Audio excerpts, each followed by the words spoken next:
you're between the ages of 45 and 80, there is a new state-regulated program that pays for 100%. Okay, got some bad news for you. The U.S. gas price has reached a national average of $4 a gallon, the highest in over a decade, as the Biden administration now considers banning Russian oil.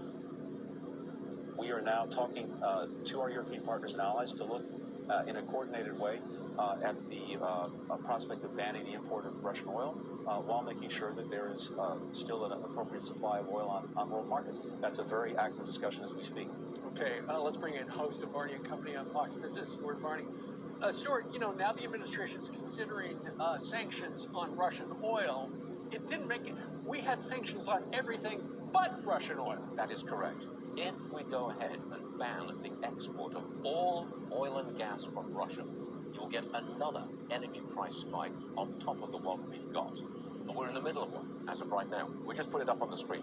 407 is the price, the average price for a gallon of regular gas as of right now. That's only 4 cents away from the all-time record of 411, which is back in 2008. That's the national average. It is. In Los Angeles right now, there are gas stations selling regular gas for $7 a gallon. In my opinion, even worse is the jump in diesel prices, because industry runs on diesel.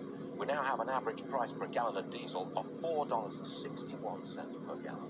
Some of these truckers with a big rig, they've got up to 300-gallon tanks. That means to fill up for those guys costs about $1,500.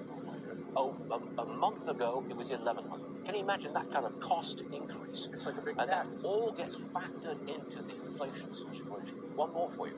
The price of wheat in Chicago has gone up 50% since February the 24th, the day the war began. 50%. That ripples out through the whole food chain. You've got inflation, big time. Sure. And here it comes. When people go to the grocery store and buy a loaf of bread, they're going to start to incrementally notice the change as it goes higher and higher. But then again, you've got all of those things like milo and barley and sorghum and wheat that come from Russia also go into our cows. Precisely. And so the price of beef goes up, the price of chicken goes up, everything is going up. Now, on Thursday of this week, we'll get the latest Consumer Price Index. That index will not include this weekend's energy price spiral, but it will still show inflation increasing. That gives President Biden an enormous political problem, because it's his constituents who are feeling the brunt of what's going on with inflation. Well, you got to wonder whether or not Vladimir Putin has got a political problem with his people, because now, over the weekend, it was announced that MasterCard and Visa, along with American Express, are pulling the plug. So you, if you're in Russia, you can no longer do business with those card companies. But it sounds like they're hooking up with the Chinese card company now. Now, hold on a second. They are talking about considering a Russian bank hooking up with the Chinese payment system. They're just talking about it. It's not that easy to plug yourself into a completely different system. And that system is nowhere near as good as the one that's being kicked out of Russia. Visa and MasterCard. What do you think the people, the average person on the streets in Moscow is thinking? I think something like 5,000 people were arrested over the weekend in 49 different cities in Russia at anti-war protests. Even though Vladimir Putin has got a blackout on the news, people know what's going on. Sure, they know what's happening. Precisely so. Russia is financially isolated, and it's getting worse. I think they face a depression, but they've got no way in a dictatorship of expressing their discontent. And besides, Russian consumers are used to being downtrodden big time. Putin doesn't care about the economy in Russia. Could care less about that.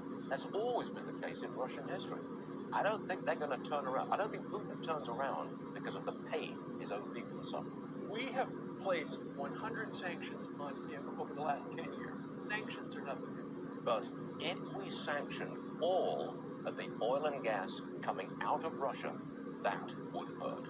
That would really hurt. Of course, it would cut off the supply and our prices would go up. And that's it. It would hurt us too. Precisely. Double-edged sword. Yep. Join Stuart 90 minutes from right now over on Fox Business, Barney and Company, 9 a.m. Thanks, Steve. Hi, everyone. I'm Brian Kilmeade. I want you to do me a favor. I want you to click to subscribe to the Fox News